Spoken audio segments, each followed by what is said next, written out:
Honorable Minister. For our first batch of 30,000 people, we applied a hybrid method of learning. And what that means is that we expect that our learners will apply online training through selected and standardized online content providers. And they'll add this with learning physically in communities through our applied learning clusters. As the Honorable Minister pointed out, we received over 20,000 applications, and at the time of reviewing for the first batch, we already had crossed 10,000. So how does this work? The online learning is self-paced learning that the fellows will use using structured online content. This content are world-class and allows our fellows to be truly global in the way they learn. They will then apply this learning that they've learned weekly in the clusters that are spread across their locality. We don't want people to learn and sit down in their house alone. We want them to learn and be able to apply this.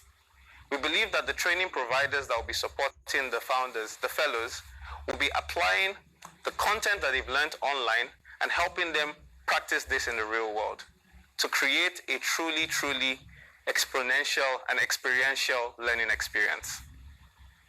To get to 1%, we received over 1.5 million applications. And this 1%, the 30,000 people that are now in this 1% batch, we had to look at the people who completed their profiles. We had 700,000 profiles that have been completed, that had been spread across the 36 states and the FCT. To look at this, we asked where our content providers, our applied learning clusters, where are they situated? And we looked at the skills that are offered by these training providers. And then we applied filters such as making sure we have good diversity mix, that we have a good mix of skill level, and that we're sure that the people who will be practicing and who will be learning have shown good commitment levels. And we asked our fellows this. We asked them, how many hours would you be willing to provide to learning? We asked them, would you be willing to spend your resources for the first phase? Resources in this case being internet, being time. And we believe that after this, we will learn how to train. We'll continue to learn how to train. And even though we still had a lot more people than we were going to select, we then applied an algorithm that chose random people who qualified, beg your pardon, for this phase. To select our training providers, we asked our training providers to show us evidence of trainings that they've completed in the past. We asked them to show their track record.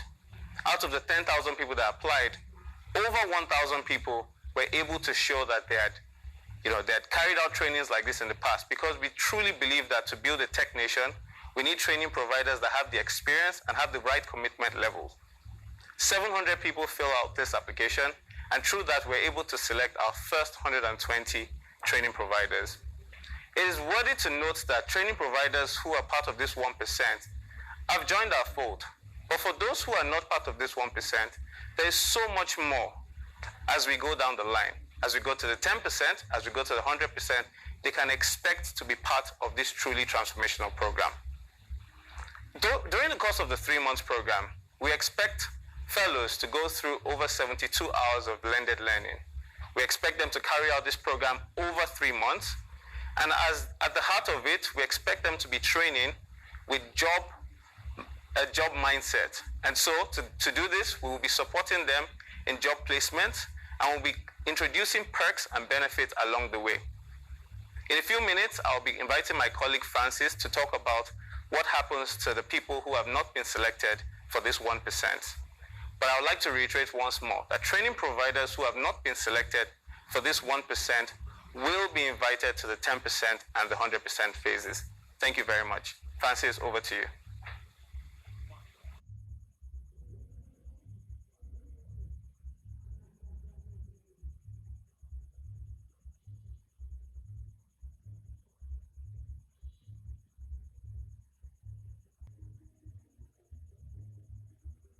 Thank you very much, Fola, for talking about the 1% phase, and also how we selected the first 30,000 people and training providers.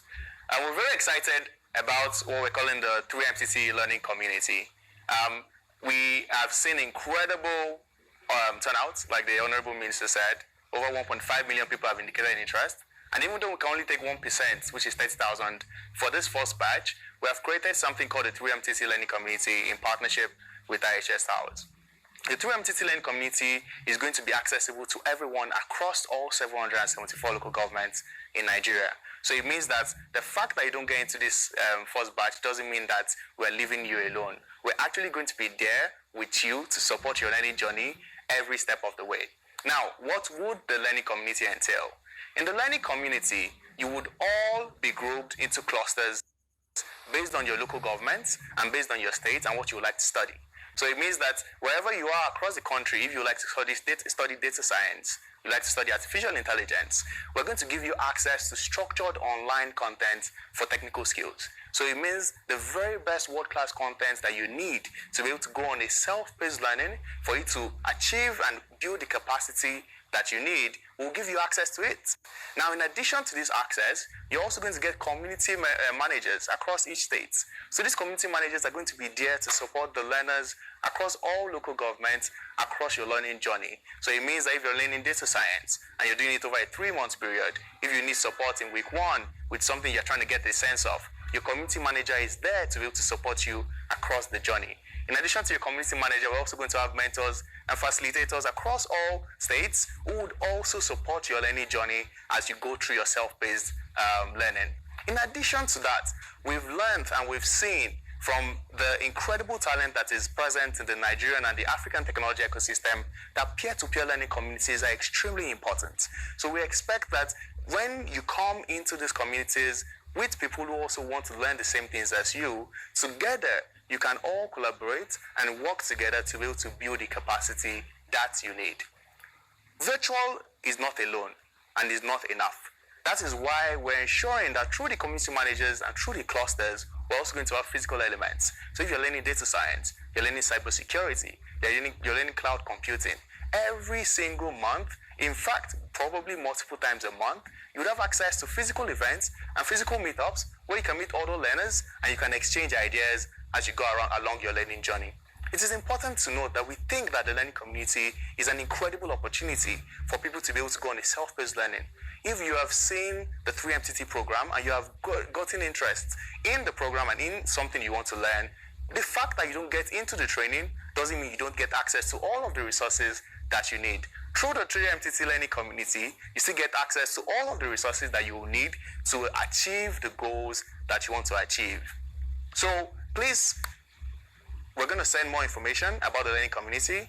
Right after now, after I invite my partner Mayam to talk about partnerships, we're also going to send emails to the selected fellows, to the selected providers, and also to the learning community with next steps about the program.